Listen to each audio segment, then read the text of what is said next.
José é o pai do Everton.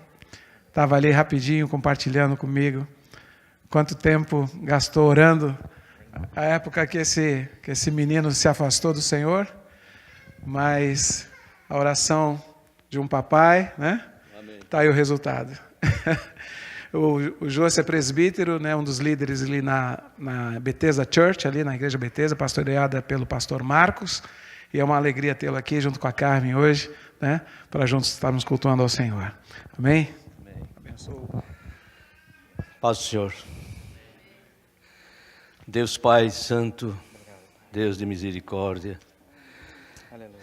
eu te louvo, te exalto e te glorifico. Obrigado pela vida do Everton. Obrigado por tudo, meu Deus.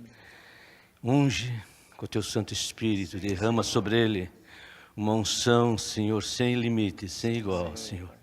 E que ele possa transmitir a tua palavra na direção e na unção do teu Santo e bendito Espírito. Eu te agradeço e te louvo em nome de Jesus. Amém. Amém.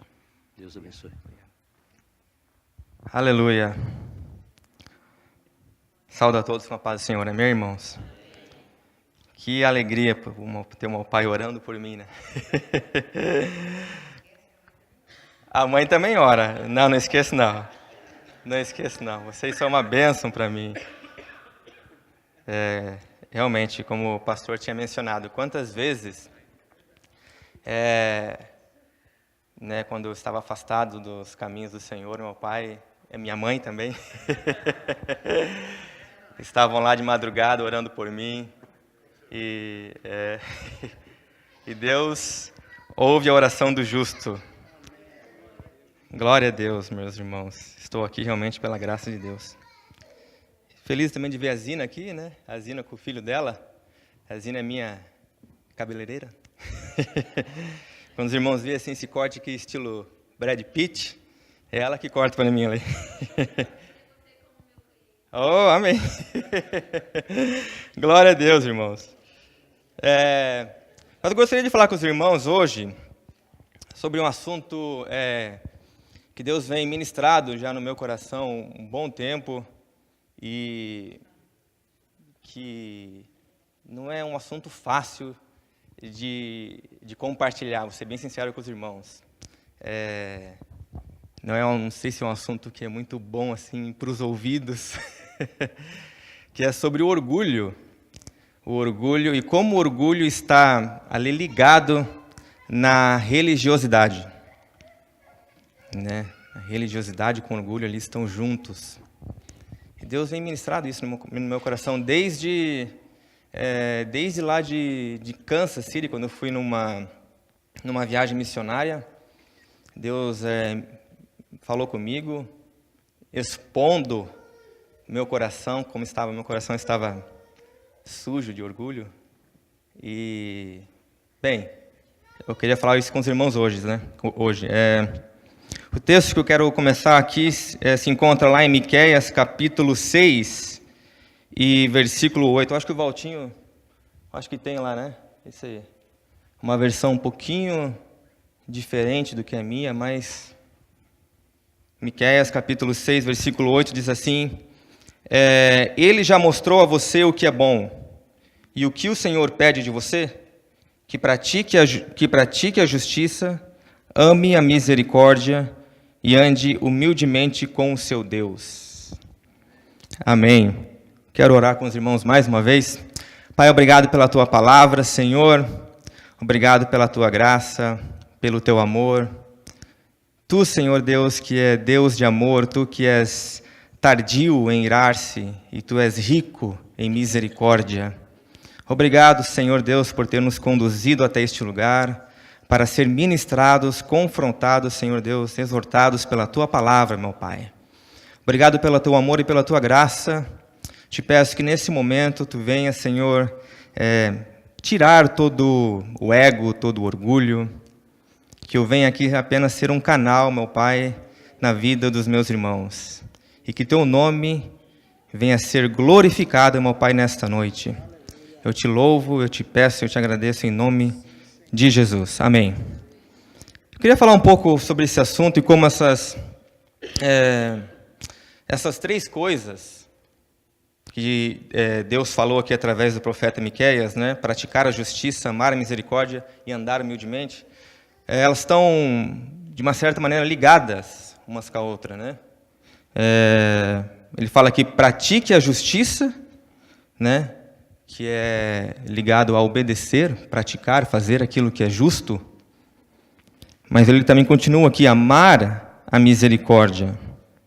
Ou seja, não é simplesmente fazer, mas fazer com o coração humilde, coração grato, amando a misericórdia, tendo compaixão pelo próximo, amando o próximo. E aqui também, no último, é andando humildemente com o Senhor, né? Relacionamento. Ele novamente enfatiza aqui a humildade, humildemente, né? Interessante que sobre exatamente isso que Jesus ele pegava um pouco pesado, um pouco não, acho que ele é bem severo, com os fariseus, exatamente sobre praticar a justiça, amar a misericórdia e andar humildemente com o Senhor. Lá em Mateus 23, diz, ai de vocês, quase todo esse capítulo 23 aqui de Mateus, é Jesus aqui descendo a lenha nos fariseus, cara. Ai de vocês, escribas e fariseus, hipócritas, porque vocês dão dízimo da hortelã, do endro e do cominho e desprezam os preceitos mais importantes da lei, a justiça, a misericórdia e a fé. Mas vocês deviam fazer estas coisas sem omitir aquelas.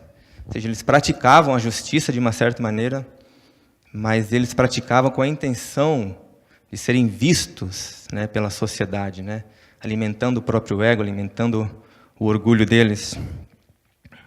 E eles até davam suas ofertas, só que qual que era a intenção no coração deles, né? Vemos que eles se achavam os bons, né? Eles se achavam os santos e os outros eram pecadores. Que isso que o orgulho faz, né? O orgulho ele te impede de enxergar o erro em ti mesmo. Ele só enxerga o erro no próximo. Ele não enxerga o erro, o seu próprio pecado, suas próprias falhas, né? O orgulho é terrível, meus irmãos. Mas quando a gente vê esses fariseus, esses mestres da lei, né? A gente pode até pensar assim, poxa, como esses caras eram falta de amor mesmo, né? Hipócritas. Como eles eram ruins. E realmente, a gente teria razão em pensar dessa maneira. Eles eram hipócritas. Jesus fala isso, né? Chama eles de hipócritas. Mas eu creio que esse texto está aqui não somente para a gente pensar dessa maneira, mas para a gente refletir sobre nós mesmos também, né? E ver o quanto Deus ele odeia o orgulho. A palavra de Deus diz que ele se opõe, ele vai contra os orgulhosos, ele concede graça aos humildes. E a Bíblia, meus irmãos, está cheia de pessoas assim. Não só orgulhosos, mas cheia de defeitos, né? Eu estava até conversando com os adolescentes. A Bíblia está cheia de pessoas como eu e você. Medrosos, teimosos, de uma certa maneira arrogantes, com falta de fé. Raramente você vai encontrar um José assim. A maioria que você vê ali eram pessoas, né, cheias de defeitos, cheias de falhas. Até José era com defeitos e falhas, mas José é um ótimo exemplo, né? Mas raramente você vai encontrar uma pessoa assim como José. A maioria das pessoas na Bíblia, ela serve de exemplo para a gente, né? E eu quero usar aqui esse povo, esses fariseus, não só os fariseus, mas também o povo de Israel, como exemplo. Né? Como é que eles chegaram nesse ponto, né? De ver o Messias e não reconhecer o Messias? Né? De ver ali o Salvador, cara, Deus encarnado, chegar ao ponto de não somente rejeitar, mas blasfemar, né? E ali formar ali ideias para matar ele. Esse era o povo escolhido, Israel, esses fariseus, né? Mas para isso eu queria voltar um pouquinho aqui na história deles e mostrar que essa religiosidade deles, Quando eu falo religiosidade, digo prática, ritual religioso, né? Esse orgulho vem lá de trás já. Isso não vem de agora, né? Isso já vem algo que é do coração humano. Não é um problema geográfico, um problema que era deles. É um problema do coração do ser humano isso. Né? Por isso a gente queria voltar lá em Êxodos.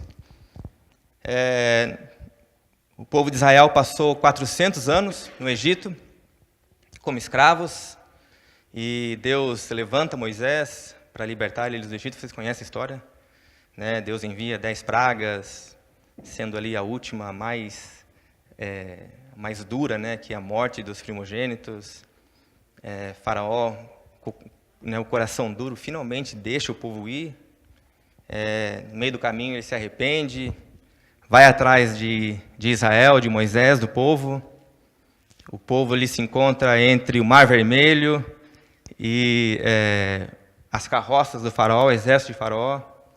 O mar se abre, eles passam, faraó vai atrás, o mar se fecha, eles morrem.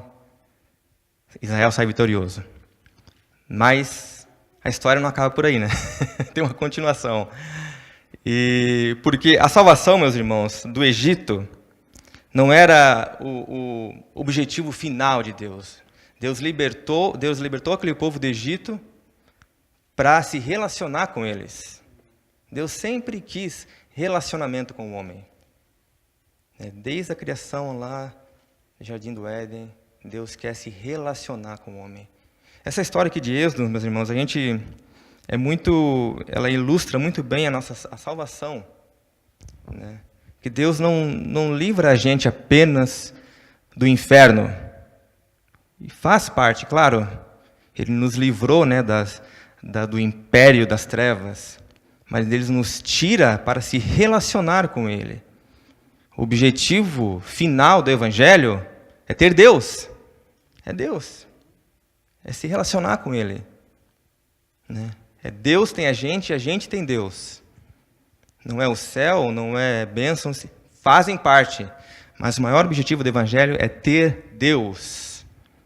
Quando Jesus fala assim, olha, eu sou o caminho, eu sou a verdade, eu sou a vida. Ninguém vem ao Pai, senão por mim. Ir ao Pai.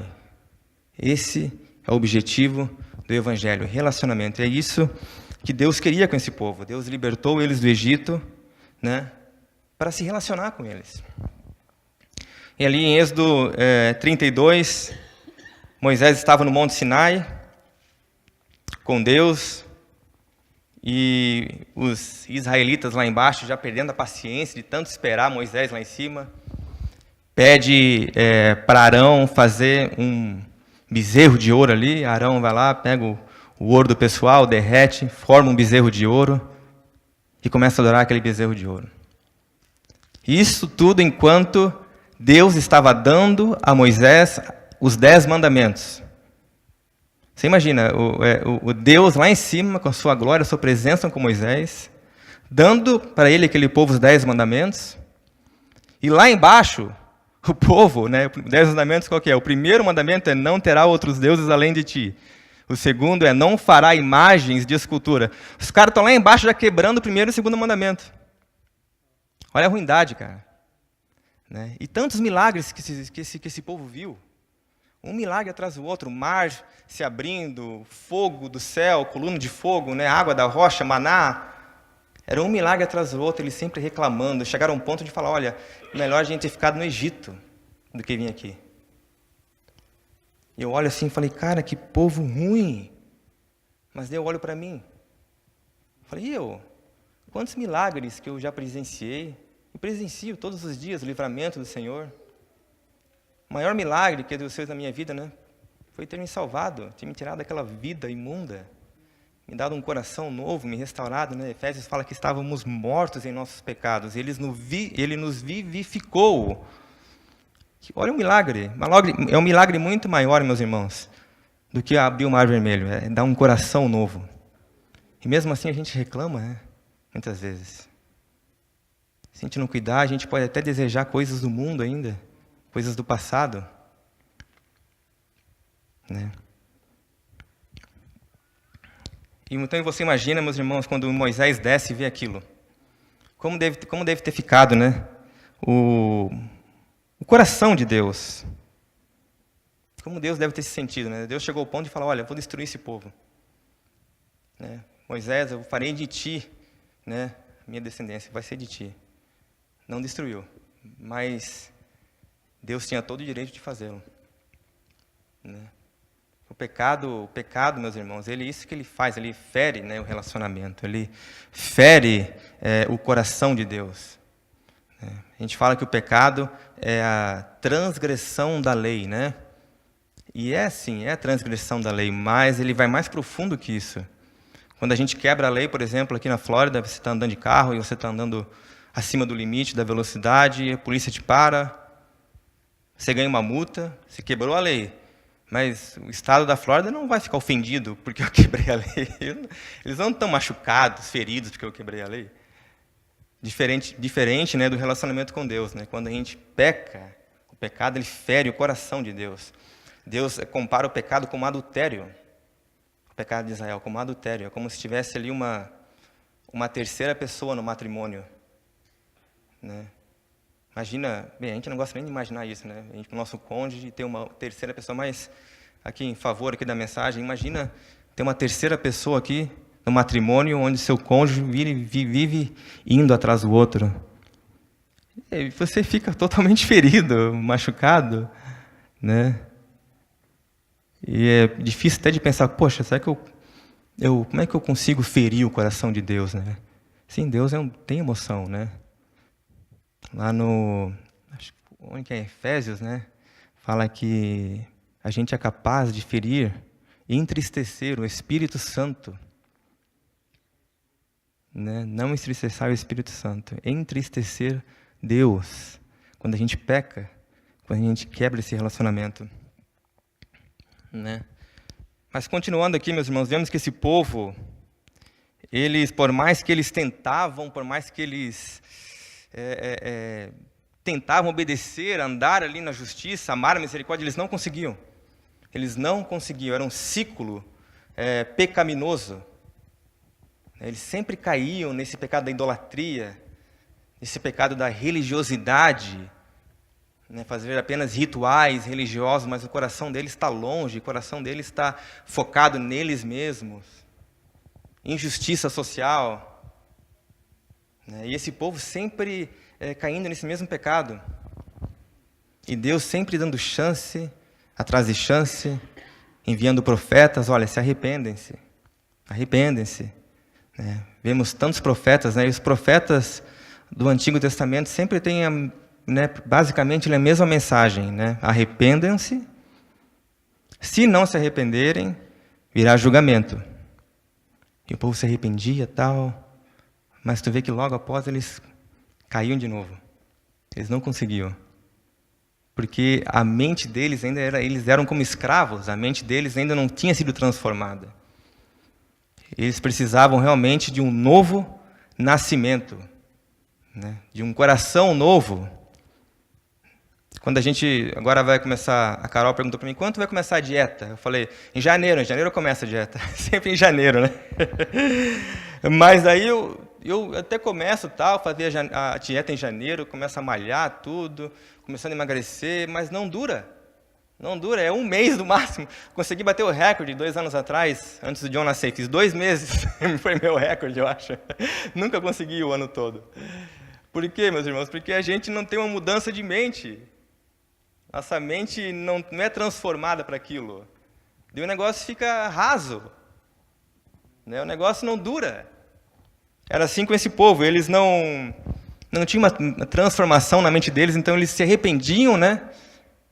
Tipo assim, exteriormente, ok, eu me arrependo e tal, mas eles não conseguiam. Deuteronômio 28, Deus começa lhe falando, olha, se vocês seguirem meus mandamentos, né, vocês serão prósperos, vocês serão abençoados. Mas depois vemos que na metade do capítulo para frente ele fala, mas se não me obedecerem, daí começa as maldições, né, falando, olha, vocês sofrerão, vocês tal. E eles, glória a Deus, ok, vamos. Não durou. Novamente caíram na idolatria, na religiosidade. Quando a gente abre o livro de Ruth, As primeiras palavras dele, olha, naquele tempo havia fome em Belém. Fome em Belém. Por que havia fome em Belém? Belém quer dizer casa do pão, né? Havia fome em Belém. E a gente olha para trás lá, consequência do pecado desse povo. Né? Eles não conseguiam viver de acordo, né, com o parâmetro que Deus exigia. Deus é santo, né? Ele exige um parâmetro. Né? Daí mais para frente, aqui, irmãos, a gente chega aqui no tempo já de Miqueias, que eu citei aqui, Miqueias 6 e 8. Agora aqui, a mensagem que Miqueias passa para o povo já não é uma mensagem de arrependimento. Deus já falou, basta, vou dar um basta em vocês. Né? Agora vai vir um castigo. Né? Deus já deu várias chances para eles. Na época de Miqueias aqui, Israel estava dividido, né, em dois, entre o sul e o norte. Depois da morte do rei Salomão, o filho dele, o rei Roboão, também, Salomão também, citar Salomão aqui também é triste, porque ele, como começou bem e tal, morreu cheio de ídolos no templo. Salomão, quando morreu, ele estava mais parecido com o faraó do que com Davi. Cheio de ídolos no templo. Baal, né? 1000 mulheres, que era proibido para o rei ter 1000 mulheres. É triste ver aquilo, meus irmãos. E Roboão não foi diferente. O filho dele tentou aumentar o imposto, o povo não gostou, se rebelou, teve uma guerra civil e ficou a nação norte e a nação sul. A norte se chamava Israel e a nação sul Judá, onde ficava Jerusalém. E Miqueias viveu nessa época, junto com Isaías também. E Miqueias vai falar lá, olha, Deus está mandando dizer que agora chega, vai vir julgamento. Né? Mas a vida desses caras não era fácil, desses profetas. A mensagem deles não era uma mensagem boa de ouvir. Né? Eles não eram muito populares, não, assim, não. Eles não eram um cara muito... Eles sofriam, esses profetas. Eles não tinham o favor das pessoas, né? Porque a mensagem deles era dura, né? Mas eles faziam com amor, né? Com esperança que o povo pudesse se arrepender. Então Deus falou, olha, agora, né, Deus falando que o império da Assíria ia invadir Israel, depois ia haver um império mais forte ainda, que a Babilônia iria invadir o Judá, tomar eles como cativo, né? E isso tudo foi consequência da desobediência, da rebelião desse povo. Né? Mas como a gente vê, irmão, quando a gente olha a história de Israel, a gente vê que eles não eram muito diferentes da gente. Né? Como eu falei, isso é um problema no coração. Vemos praticamente todos os reis de Israel ali caindo nesse pecado da idolatria. Se salvou ali alguns que não caiu nesse pecado da idolatria, mas a maioria, né, adorando outros deuses. E Deus ali provando a bondade, provando, né, a misericórdia, e eles indo para outros deuses, prostrando outros deuses, né, quebrando esse matrimônio, esse laço. Né, fora ainda a religiosidade, né. Mas apesar da desobediência desse povo, a mensagem desse profeta sempre continha esperança. Eles sempre anunciavam a vinda de um Messias.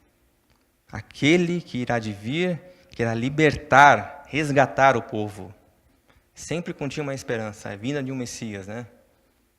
E depois, aqui indo mais para frente, Judá foi liberto do cativo. Eles voltam para Jerusalém, e a gente começa a ver ali que Neemias depois reconstruiu o templo, né, em Jerusalém, mas a presença de Deus já não se encontra mais no templo. Né? Já não há relacionamento entre Israel e Deus. Nenhum tipo de relacionamento. Né? A gente vê já que Israel agora, depois que volta do cativo, eles não praticam mais a idolatria. Eles finalmente se livraram, pararam de praticar a idolatria. Só que agora eles praticam algo também que fere Deus o tanto quanto que a religiosidade, esse ritual religioso e a injustiça social. Né? E o John Piper, ele diz assim, adoração autêntica procede do coração e não apenas dos lábios. E eu concordo com ele, meus irmãos. É isso que esse povo fazia. Eles faziam esses rituais religiosos, mas havia hipocrisia na adoração deles. O coração deles estava voltado para eles. E isso que o orgulho faz. O orgulho, ele tira o foco de Deus e põe o foco no homem. Né? E mais para frente, que agora, quando vem a vinda do Messias, né? 500 anos mais tarde, Israel agora está sob o domínio romano e o Messias finalmente vem. Né? Já existem sinagogas, existe uma religião aí deles lá do judaísmo, existem rabinos, fariseus, saduceus, esse povo, né? Vemos que a religiosidade está tão impregnada ali já, que quando finalmente chega o Messias, eles nem conseguem enxergar o Messias. Né? Eles estavam esperando alguém, talvez, que pudesse libertar eles do Império Romano, mas, os caras já tinham sido libertados do Egito, já tinham sido libertados da Babilônia. Libertados do Império Romano ia adiantar em alguma coisa? Não ia adiantar em nada, eles precisavam de um novo nascimento, precisavam de um novo coração. Eles se achavam justos, né? Se achavam bons. Esse é um problema, meus irmãos. Esse é um problema. Você se achar bom, se achar justo é um problema. Quando eu estava evangelizando num sábado lá na nosso seminário lá, e eu estava conversando com uma moça e ela tinha um certo conhecimento do Evangelho, de quem era Jesus e tal. Ela tinha um passado assim de testemunha de Jeová, né? Então não era muito bom, mas, enfim, conversando com ela ali, mas você vê que ela se achava assim que ela ia ser salva porque Deus conhecia o coração dela. No fundo, eu sou uma pessoa boa, Deus sabe disso. Eu falei, o que eu falo para ela, cara? Eu falei assim, olha, se você realmente fosse uma pessoa boa, se nós fôssemos bons, por qual motivo Jesus viria à Terra? Por que Jesus iria morrer na cruz, se somos bons? Ela ficou sem saber o que falar. Né? Se somos realmente justos e bons, por que Jesus iria morrer na cruz? Né? Para que a necessidade de um Salvador? Né? Mas isso é um problema, meus irmãos, do coração. Provérbios 28 e 26 fala, quem confia no seu próprio coração é tolo, mas o que anda em sabedoria está salvo. Então, o Messias, ele veio para salvar esse povo da escravidão do pecado, mas a religiosidade e o orgulho os cegaram. Eles precisavam ser libertos, realmente era deles mesmos. Quando lemos, meus irmãos, a história de Israel aqui, vemos até o ponto que esses fariseus chegaram, que o povo chegou. Daí as palavras, né, de Jesus a Nicodemos faz todo sentido. Falando, é necessário nascer de novo. Ninguém vai entrar no reino de Deus se não nascer de novo. Nicodemos, não adianta os seus rituais religiosos, não adianta isso. Você precisa de um novo coração. Você precisa de uma nova identidade, nascer de novo. Nicodemos, na hora, ele não entendeu o que Jesus estava dizendo, né? Que é algo realmente... Graças a Deus a gente entende o que Jesus está dizendo hoje, mas na hora lá, eu até entendo Nicodemos, por que ele não entendeu aquilo, né? Mas é isso que o povo precisava, meus irmãos. Por isso que eu liguei aqui a religiosidade com o orgulho, porque a religiosidade, meus irmãos, a prática simplesmente de fazer, né, rituais religiosos, ela é uma prática terrível. Ela tira o foco de Deus, ela põe o homem no centro. Né? Nós, como os cristãos, nosso papel, nossa postura tem que ser assim, ó, botar Jesus como alvo, né? Nosso foco em Cristo. Né? Apontar as pessoas para Jesus, não para mim mesmo. Ai de mim, apontar para mim mesmo. É sempre para Jesus. Mas a religiosidade, o orgulho faz aqui, ó, põe o foco em nós mesmos. Né? Levando as pessoas à perdição, levando as pessoas ao engano. É por isso que Jesus era tão severo com esses caras. Por isso que Jesus era tão... Porque é difícil você falar do orgulho, porque Jesus falava para eles, mas eu não sei se eles entendiam, porque o orgulhoso ele vai achar que aquela mensagem não é para ele. Entendeu? Não, essa mensagem não é para mim. Eu sou bom. Então, quem realmente precisa ouvir, vai achar que não precisa ouvir. Por causa do orgulho. Então, é muito difícil quando falar assim, do orgulho, né? Porque, se eu falar aqui para os irmãos aqui que eu tenho, olha, meu irmão, eu sofro aqui com um pecado terrível, por exemplo, eu sofro com a imoralidade sexual. Estou lutando contra esse pecado, meus irmãos. Né? Poxa, vai todo mundo, cara, vão te ajudar, cara. Isso é terrível. E realmente é terrível. Mas se eu falar para os irmãos aqui que eu sou uma pessoa orgulhosa, que eu estou sofrendo com orgulho, é normal. Todo mundo sofre. Está entendendo? Mas Deus, o que Deus diz? Cara, eu me oponho contra o orgulho, os orgulhosos. Eu me oponho contra os orgulhosos. No sentido de ir contra. Olha o quanto é forte isso, meus irmãos. Né?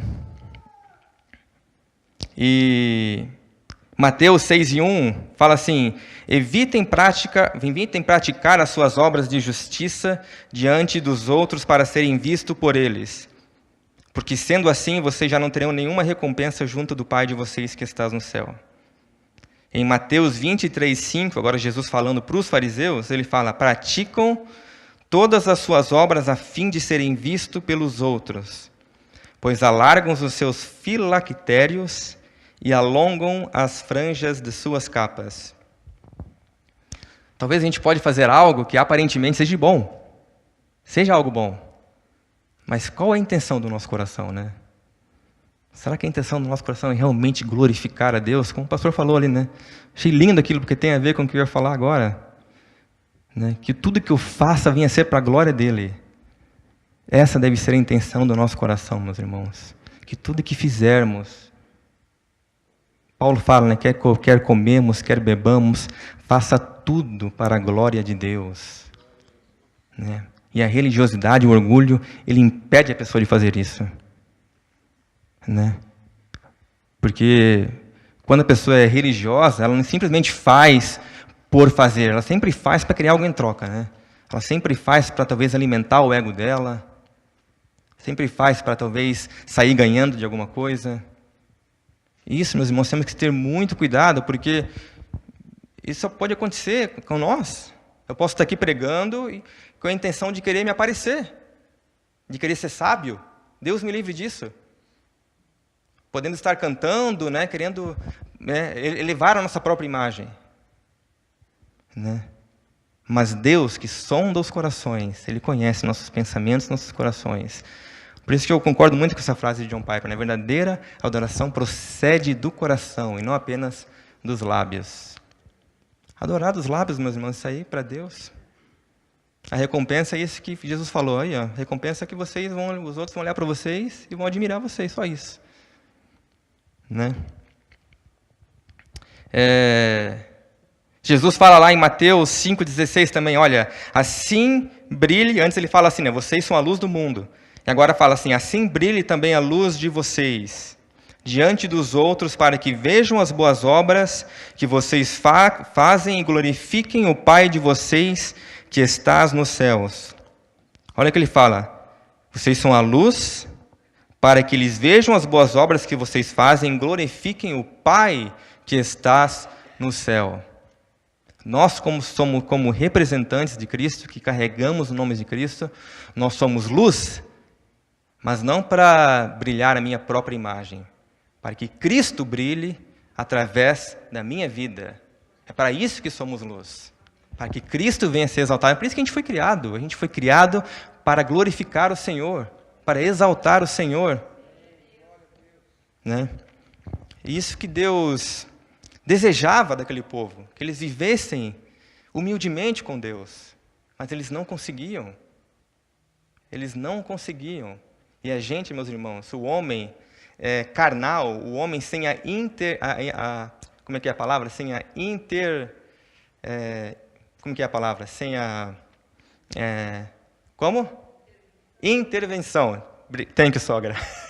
O homem sem a intervenção divina, meus irmãos, é incapaz. É incapaz. Como Israel é exemplo que é capaz de adorar a Deus. Né? Temos exemplos como Davi, né? Davi era honesto, né? Mas mesmo assim Davi ele caiu num pecado bem difícil, né? Imoralidade sexual, né? Chegou até a matar o cara, né? Mas agora repara que Paulo fala aqui, né? O texto que eu citei antes, 1 Coríntios 10, 31. Portanto, se vocês comem, ou bebem, ou fazem qualquer outra coisa, façam tudo para a glória de Deus. Repara que Paulo diz, olha, façam tudo para a glória de Deus. Ele não fala, fazem algumas coisas para a glória de Deus, mas outras você pode fazer para a sua própria glória. Fala, fazem tudo para a glória de Deus, seja comer, seja beber, né? E no versículo 24 ele fala, não faça as coisas buscando o seu próprio interesse, mas sim o do próximo.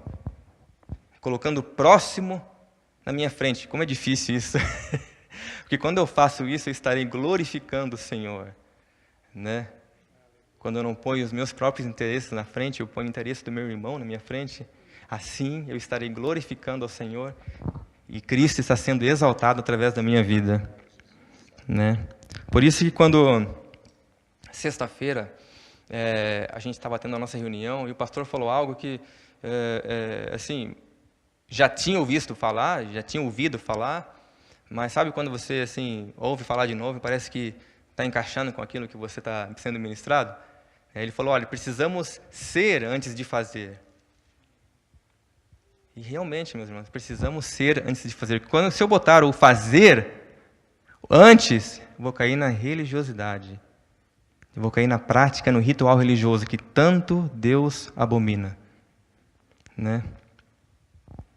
Quando fazemos realmente de um coração humilde, é Deus que recebe a glória.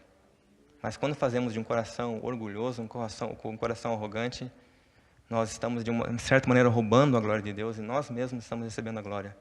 O que acontecia com os pobres fariseus, né? Com aqueles caras, né? Eles estavam focados somente neles mesmos. Aquele problema deles não era de agora, era lá de trás já. Desde o Egito eles vinham sendo religiosos já, né? E somente Jesus iria capaz de quebrar, né, essa maldição na vida deles.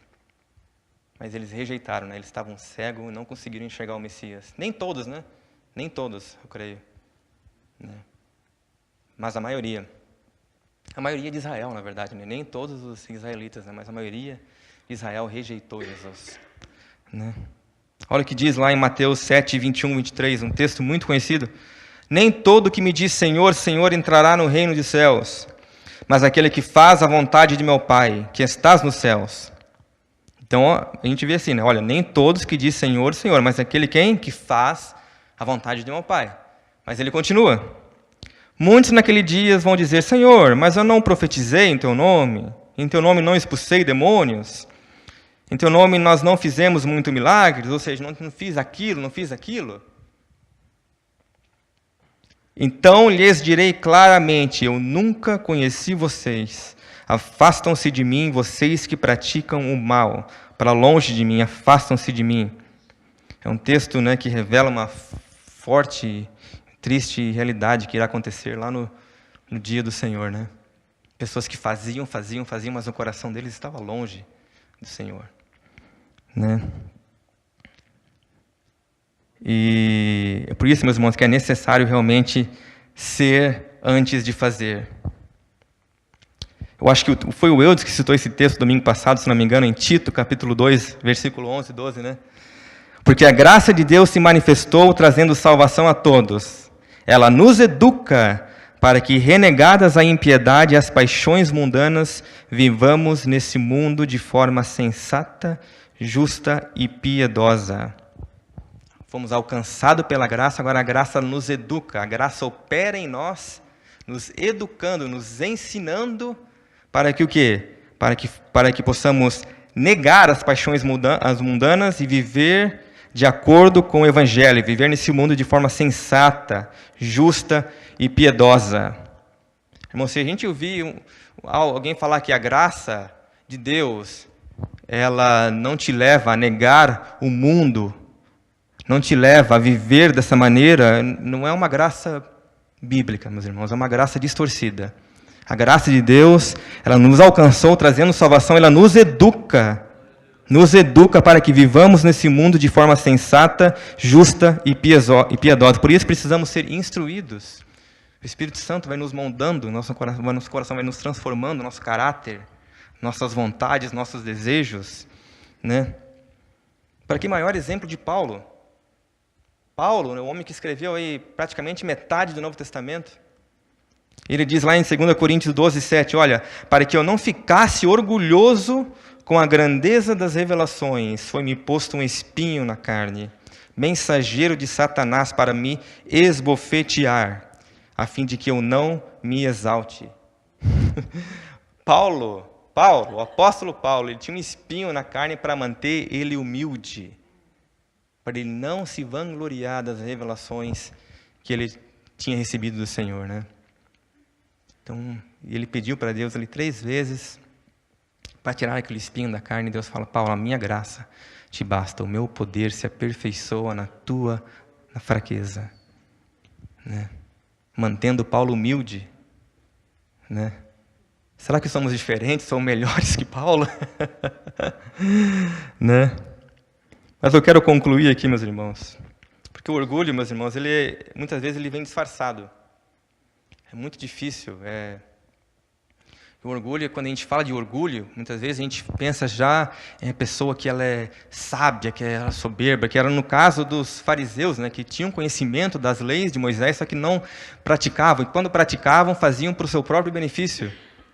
Mas o orgulho vem de várias maneiras, meus irmãos. O orgulho muitas vezes vem sempre querendo colocar a pessoa no foco, o ser humano no foco, né? Muitas vezes a pessoa não sofre com esse tipo de orgulho aqui dos fariseus, mas sofre com outro tipo de orgulho, né? Ai, tadinho de mim, né? Olha eu, como eu sofro. Olha como eu estou aqui. Olha para mim, olha para mim, olha para mim. Esse também é orgulho. Isso também é um tipo de orgulho, né? Por conclusão aqui, lá em João 15, 4 e 5, fala: permaneçam em mim e eu permanecerei em vocês. Como o ramo não pode produzir fruto de si mesmo, se não permanecer na videira, assim vocês não podem dar fruto se não permanecerem em mim. Eu sou a videira, vocês são os ramos. Quem permanece em mim e eu nele, esse dá muito fruto, porque sem mim vocês não podem fazer nada. Então Jesus fala: sem mim vocês não podem fazer nada. Esse texto podemos até ligar lá com Mateus 7:21, né? Senhor, no teu nome não fiz tantas coisas, mas eles não estavam enraizados em Cristo, né? Vemos que em Salmos 51:7 diz que Deus se alegra, é um sacrifício agradável a Deus, é um coração quebrantado e contrito. Deus não vai se impressionar com o tamanho do seu ministério, né? Existem pessoas que Jesus fala que, olha, sem mim vocês podem fazer nada. Agora, falando assim, humanamente falando, eu posso fazer muitas coisas sem Jesus. Até que sejam coisas aparentemente boas, né? Posso construir mega templos, posso gravar CDs, eu posso fazer tantas coisas boas, né? Mas nada disso vai agradar a Deus se não estiver em Cristo. Por isso Jesus fala: sem mim nada podeis fazer, né? Por outro lado, né?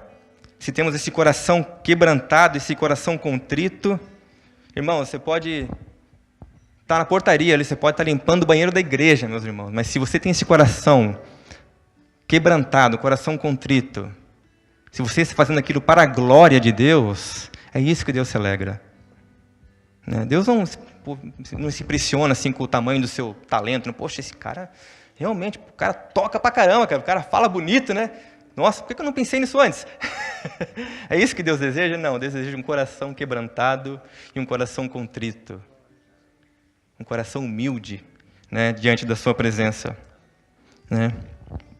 E isso, meus irmãos, é algo que nós devemos examinar a nós mesmos. Só Deus pode julgar a intenção do seu coração, né? Ninguém aqui pode julgar a intenção do seu coração. Nós podemos, de uma certa maneira, julgar as suas atitudes, né? Jesus fala: tira a trave do teu olho para depois tirar a trave do olho do teu irmão, né? Agora, a intenção do coração é só Deus. Então, por isso que é necessário você realmente pedir para Deus sondar o seu coração, ver se há algo dentro de ti que você esteja fazendo, né, que esteja entristecendo Deus. né? Quando eu fui, eu já contei acho que contei na reunião de sexta-feira, mas muitos não estavam lá. Quando eu fui lá para Kansas City, numa viagem que fizemos, e tivemos um dia onde nós não podíamos, fizemos tipo assim, não podia usar o telefone o dia todo, não podia falar com ninguém o dia todo, a não ser com Deus, né? Era só entre você e Deus, o dia todo, né? E era um lugar muito grande, assim, então, tipo num campo, né? Então, tinha como as pessoas ficarem separadas uma das outras, né? Um dia lindo, assim, cheio de árvores, cheio de animais. Mas eu queria, assim, Senhor, eu quero que Tu me sonde, me fale alguma coisa. Eu quero uma experiência contigo. E eu fiquei ali buscando o Senhor. E foi bonito, assim, lendo a palavra, né? Sentindo a presença de Deus. Mas eu falei, Senhor, e aí, é só isso? Né? Eu quero algo mais. E deu de manhã, passou meio-dia, e 1, 2, 3, 4 horas da tarde. Eu falava, cara... Daí eu sentei assim num banquinho, assim, bem afastado, não tinha ninguém perto. E eu tirei a caneta, assim, e eu comecei a escrever, assim, pedindo para Deus, Senhor, me revela aquilo que se eu esteja... Exatamente isso eu falei, Senhor, se eu esteja fazendo algo que esteja ferindo o nosso relacionamento, algo que esteja entristecendo o seu coração. E, pela graça de Deus, meus irmãos, Deus começou a sondar o meu coração ali, e tinha tanta coisa ruim. Orgulho ali escondido, né? E eu, assim, foi... Quando Deus, meu irmão, quando Deus Ele disciplina, Ele exorta, não é gostoso. É gostoso de uma certa maneira, né? Porque você se sente ali amado, né? E eu falei, Deus, obrigado por ter me revelado isso, né? Porque assim, agora eu posso me arrepender realmente dessas coisas, né? Eu posso, né, me aproximar mais de Ti, né? Por isso que é necessário a gente pedir para Deus, Senhor, som do meu coração. Salmos 139, 23, 24 fala isso. Sonda-me, ó Deus, e conhece o meu coração. Prova-me e conhece os meus pensamentos. Vê se há em mim algum caminho mau e guia-me pelo caminho eterno. Ele fala, som do meu coração, conhece meu coração, prova-me, Senhor. Tu conheces os meus pensamentos, vê se há em mim algum caminho mau, vê se há em mim algo que está te entristecendo, que muitas vezes nós não conseguimos enxergar, né? Eu falei para os irmãos que isso não era uma mensagem muito boa, muito boa de ouvir, meus irmãos, mas é o que Deus tem ministrado no meu coração, sobre o orgulho, sobre a religiosidade, né? E como isso não somente Deus rejeita isso, Deus rejeita os ritos religiosos, mas como também isso fere o coração dele, né? A palavra de Deus diz que ele é tardio em irar-se e rico em misericórdia, né? A misericórdia de Deus, meus irmãos, é imensa. Por isso que Ele nos dá chance atrás de chance. Às vezes eu fico pensando assim, como Deus é bom comigo, cara. Acho que se eu fosse no lugar dele, eu já tinha desistido de mim. Mas Ele é bom, Ele é bondoso, Ele é misericordioso, Ele é tardio em irar-se, Ele dá oportunidade, Ele dá chance. Eu vou lá e caio, eu vou lá e dou com a cara na parede, e Ele vai, não, vem cá, vamos de novo. E Deus é assim, Deus é bom. Deus é maravilhoso, né? É por isso que Ele enviou o Seu Filho, né? A graça que nos foi dada, que nos salvou, que nos transformou, né? E que possamos agora fazer tudo para a glória de Deus, não buscando nossos próprios interesses, mas buscando honrá-lo, né? Buscando glorificar, exaltar o nome dEle. Meus irmãos, as experiências mais profundas que eu já tive com Deus, mais gostosas, foi quando assim, meu foco estava totalmente nele, assim, sabe, assim, só assim, Senhor, Tu és tão bom, Tu és maravilhoso, Tu és grande, parece que eu assim me escondo na presença dele, assim, porque o orgulho oprime a pessoa, o orgulho põe você ali no centro, isso só traz decepção. Mas quando a gente some e põe Deus no centro, no seu devido lugar, né? Você vê que isso não somente é o correto, mas isso é prazeroso. Porque estar com Deus é prazeroso, estar na sua presença é prazeroso, há prazer na sua presença, há alegria na sua presença, né? fala que os momentos mais, as experiências mais marcantes que eu tive com Deus foi quando realmente, foi através da sua palavra, e foi quando realmente o meu foco estava totalmente nele, assim, ó. Parece que eu estava ali escondido. Né? Aleluia. Pai amado, obrigado, Senhor, pela tua palavra. Obrigado, Senhor, porque tu és um Deus de amor. Tu és um Deus que se preocupa conosco. Tu és um Deus que cuida de nós. Tu és misericordioso e tu és bondoso, ó Pai. Aleluia, Senhor, a tua graça que nos alcançou. A tua graça, Senhor Deus, que nos tirou do império das trevas, Senhor, e nos transportou para o reino do Filho do seu amor. Obrigado, Jesus, por, Senhor Deus, revelar essas verdades a nós. Obrigado, Senhor, por sondar nossos corações. Isso mostra, Senhor, o quão bondoso tu és. Isso mostra, Senhor, o quão amoroso tu és, ó Pai. Porque tu queres o melhor para a gente, Senhor Deus. Tu és tão maravilhoso e tão grandioso, ó Pai. E mesmo assim, Senhor, tu deseja se relacionar conosco. Tu desejas, Senhor, ter intimidade conosco, meu Pai. Dá-me, Senhor Deus, dá-nos, ó Pai, um coração também assim, Senhor. Ardente pela tua presença, Senhor. Onde possamos, Senhor, colocar, Senhor Deus, te exaltar, Senhor, lá no alto, meu Pai. Onde possamos, Senhor Deus, conduzir, levar as pessoas, Senhor Deus, para olhar para ti, ó Cristo. Para ver, Senhor, o quão bondoso tu és, para ver, Senhor, que tu és o Salvador, tu és a torre forte, tu és o Deus presente, o Deus amigo. Obrigado, Pai. Só temos que te agradecer, ó Senhor. Só temos que te agradecer pela tua bondade e pelo teu amor. Venha, Senhor Deus, trabalhar em nossas vidas, venha operar, ó Espírito Santo, em nossos corações, nos moldando para que possamos ter esse caráter, o caráter de Cristo, meu Pai. Que mesmo sendo Deus, não tomou, Senhor, como usurpação ser igual a Deus, mas se humilhou, tomando forma de servo.